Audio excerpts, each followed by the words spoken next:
Everybody's grade conscious. Like, that's the way the curriculum is built up, I guess you could say. Because, like, if you don't make a certain grade, you're out of it, you know. You're considered a dummy, you know. You got to make the grade. That's all people go to school for. And we're going to continue to have these kinds of problems. Now, I think one of the things the school system and the students are going to have to address themselves to is ways of beginning to work together. And you know something? The minute I started talking about this, the eye contact I had with all of you disappeared. You were all watching me intently when I was talking about some of the other problems. When I started talking about that, the eyes were going up like this, and down like this, and over here like this. And I think I lost eye contact with 95% of you. You know what you are. So that shouldn't bother you what he calls you, what other person thinks. Right, because... But most people, they know what they are, but they want the white man to know what they are, Right. too. That's why they fight. Well, it's not, you don't really... If you want the white man to know what you are, you know, like, you have to show him in more ways than just fighting. Just like, if he calls you a nigger, you know that nigger also means black. And you call yourself black in America, just, you know, like I'm a nigger. But at Kennedy, you cannot get anything done unless you have a couple of whites on your side, and we've realized that. We've made it pretty clear that fighting, violence, is one of the kinds of things we're not going to have in the schools. I'm strictly for unity. And when I say unity, I mean if blacks get together. See, there's always going to have somebody in the bunch who doesn't want to be called a nigger, who always has something against the white man. And really, everybody has something against the white man. And every white man has something against the black man.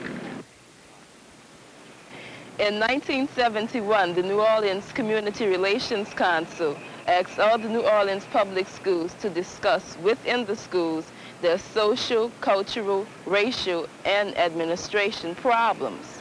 We were then all brought together at Loyola University to exchange our ideas and thoughts with the other schools and bring out each individual school's problems. We were broken up into groups of 5 to 8, and this is what happened. I was on the newspaper staff. He came in and told us that we shouldn't print what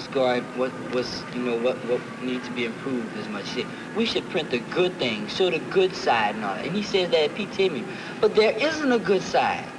The good side is about this much, and bad side is really out there, you know. Everybody know that. So he wants to bring out the good, you know. And like you sit down and talk to him, that man can talk you around in circles. He will not talk dead. You ask him a question, he'll say, yes, I feel but da da da da da da da. You know, and you sit down and you stop him and ask him to answer the question. And he say, well, what did I just finish doing? You know. You know something, Jim? I noticed that about Kennedy because when we went there on exchange program, at the last day they asked us to write, you know, what we thought about the school.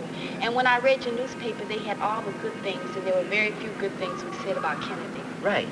But if you read, like, when I wrote an editorial, and it said about how the teachers expect the students to respect them, but the teachers don't respect the students. You know? Right. That's right. And man, if you'd heard some remarks say I got the newspaper had a whole bunch of letters sent, but not one of them was signed, and all of them were from faculty members. We were not there just to criticize and pick on the public school system, but only to express our own personal ideas and let people know what was really bugging us. For example, the counselors. Like at Kennedy, you go to your counselor and he says, what's your name? You know, and you have to show him a pass. Do you have a pass at that? You know, and then you sit down and you talk to him, you say, well, let me check your file and see what you've been doing. He doesn't know anything about you. He's just like as if he saw you, just like you walk down Canal Street. Your number. Security. Yeah, that's Well, your number. Yeah. At Kennedy, I have experience where a girl comes storming out of the office, and when I finally caught up with her, I said, well, what's wrong? And she says, I was trying to apply for some college, and then she's steadily pushing Suno, don't go here. It was a predominantly white school where she went to. Yeah. Don't go here, don't go here. She says, well, what do you want to do in life? I tell her, well, I like to be an engineer. It's a female, okay. She's going to be suppressed anyway because she is a female. And what it is, she said, she came right out and then she told her that, why don't you be a nice little maid? A girl said, That's kind of... she was a senior. And But she like, left. I know at Kennedy it happened to another girl. She was a black girl. Like, Yeah. she was up for a scholarship at Southern Baton Rouge. All right, this is the way it went. Her counselor sent the wrong transcripts, the wrong everything, but they had her name on it. They had the girl going to summer school at Clark, taking 4 years of foreign language, and she had to go to summer school twice for it. She was going to be a nurse. The girl is going to major in education and all that. But then the counselor said, well, these are your transcripts, you know. She said, no, it's not. I never been to Clark Summer School. I told you I was majoring in education, you know. It may be just another filer, but like the way she saw it, like the counselor didn't want her to go to Southern Baton Rouge. Counselor told her, well, why don't you go to University of Florida? They need some blacks in order to keep their charter up. These counselors, I don't think they're really, you know, really prepared for our generation. I go to all black schools, so I can't, you know, say that these counselors have a hang up racially. But I know, like, I go look for maybe scholarships or colleges, you know, concerning financial aid.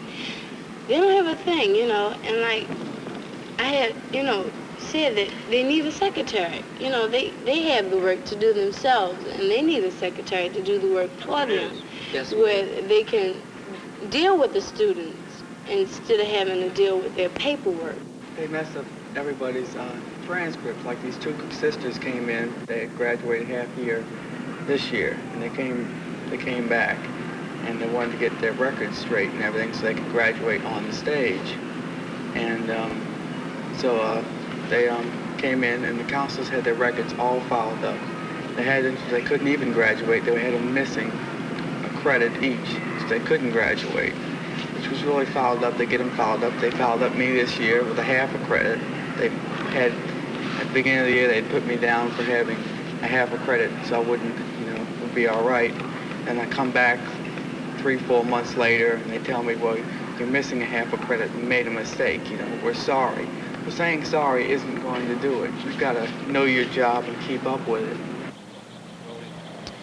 There are many topics that we were supposed to discuss, but usually it always hit on students and administration not understanding each other. We didn't know exactly what the administration's problem was, but we definitely knew what ours was. The word is getting out. Students they want to say so.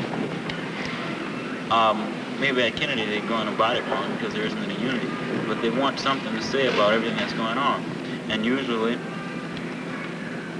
when you go at Kennedy, when you go to say something like that, first thing you say, oh, he's a troublemaker, he's one of them. And you put in the class, you say, this group, you know, put a tag on you. When I could put Rodney and I in the category right here. We're the blacks that we're going to get up there. At least we've been trying, you know.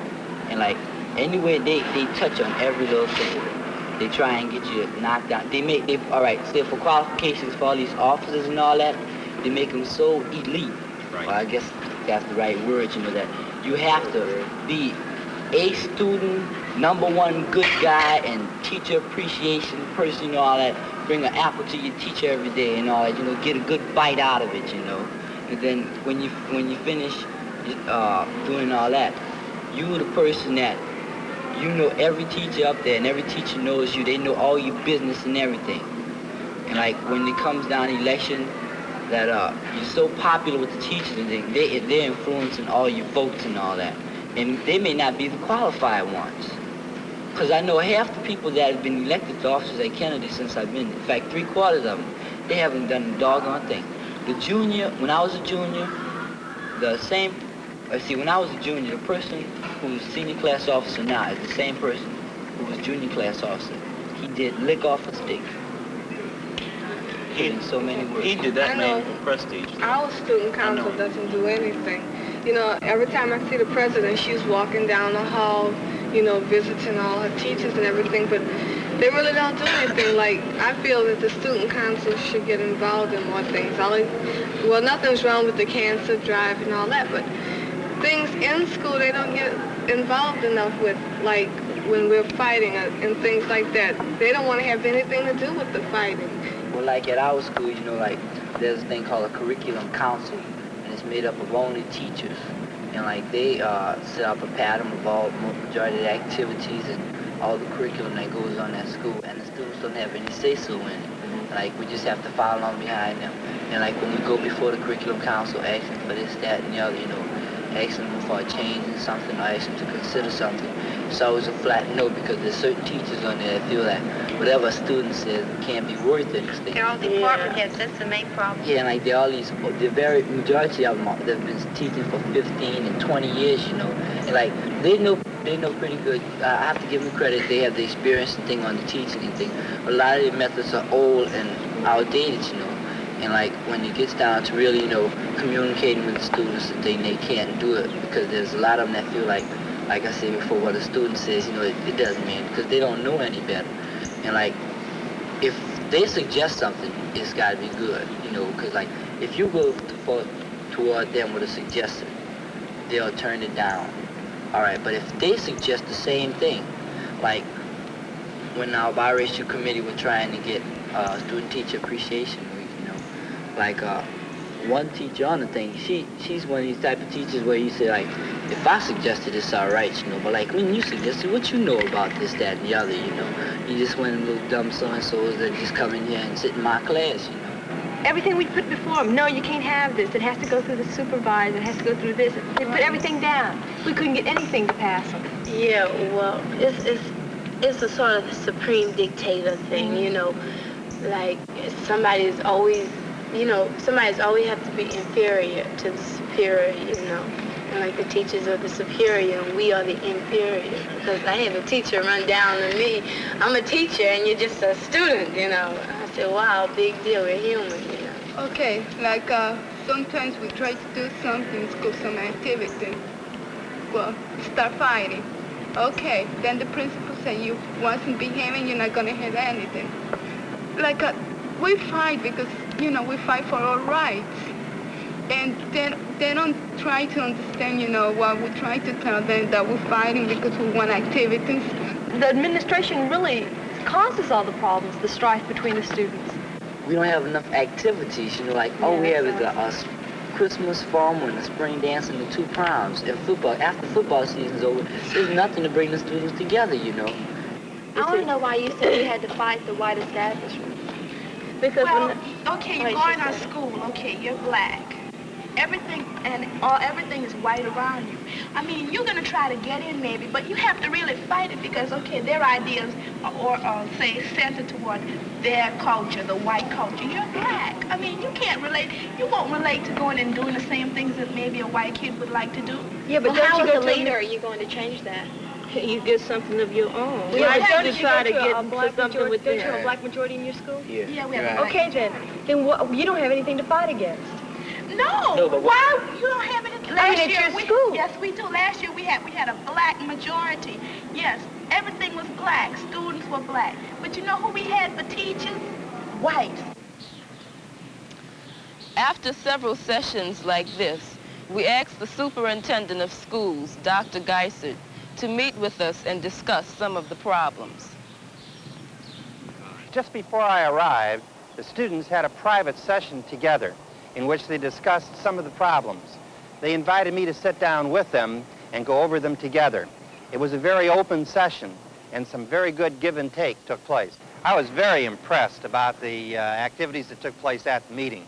Following the session itself, we had a chance to meet with the students and talk with them about some problems. Had some very positive attitudes about the school, and we talked about some of the kinds of things that we could bring into being next year. It was a very good session. It started with a poem reading by one of the girls. Education, discrimination. Integration, discrimination. Curriculum, discrimination. Discrimination, discrimination, discrimination. Try and get a good education, you'll find discrimination. I want an education, so you build me some schools. But without a good curriculum, it's like being a carpenter without any tools. So you give me integration, and I still get discrimination.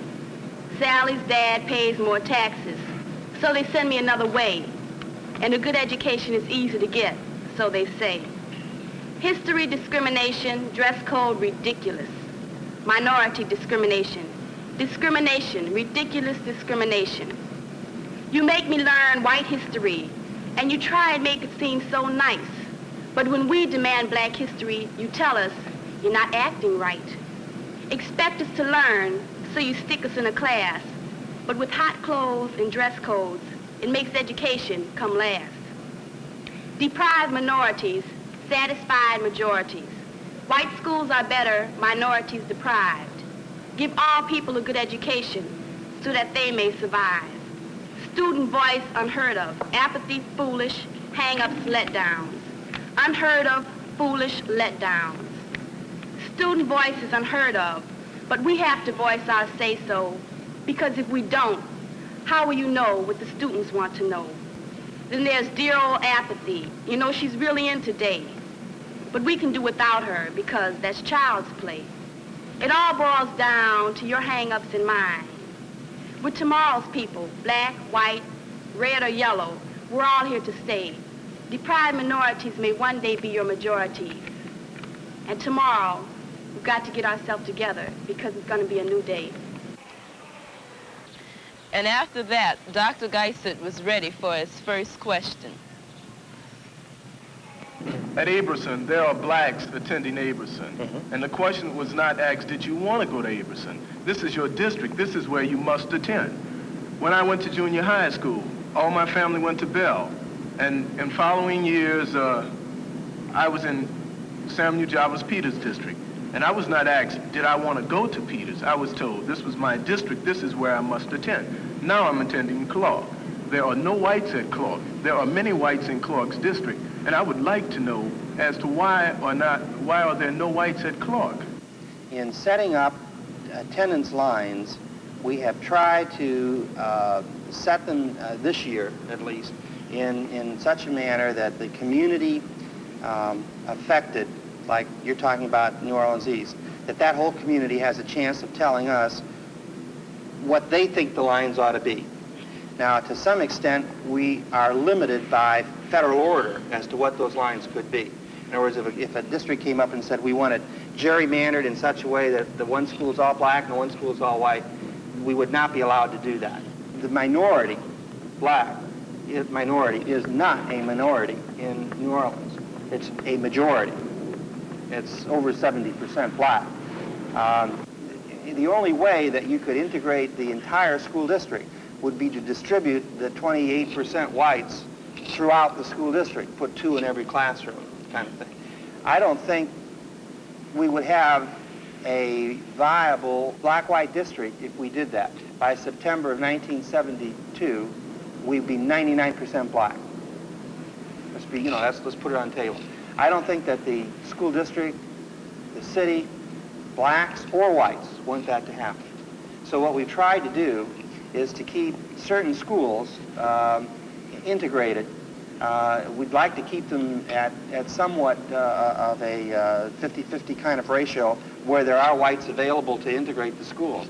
If we do that, it's going to mean that a lot of our schools are going to be all black because there aren't enough blacks, there aren't enough whites to shuffle around through all the schools. That's why, under the present organizational plan, some of the schools are going to be all black, or 90% black. Abramson and Kennedy are predominantly all white, and they're getting permits and affidavits to go there. So that's your situation right there. No, I don't. Well, affidavits are a different kind of thing than permits. Well, why do they give those? Well, affidavits, I'd like to cut off, frankly. In fact, I have the attorney right now looking at ways of perhaps tightening on our affidavit policy.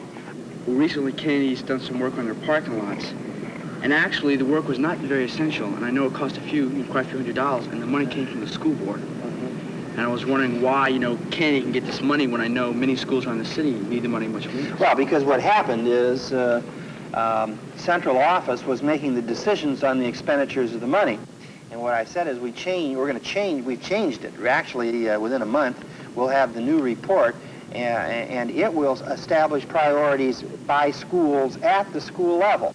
We've taken funds which were not expended on capital construction over the years and grouped this all together, and it'll come pretty close to $1 million.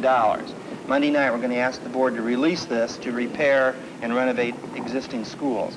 We have a $12 million bond issue, and we're using a good deal of that money to renovate and repair existing structures as well as to build some new buildings. So we're moving in that direction. Now, if we took a look at the total needs of the city, it would probably come close to $50 million to $80 million.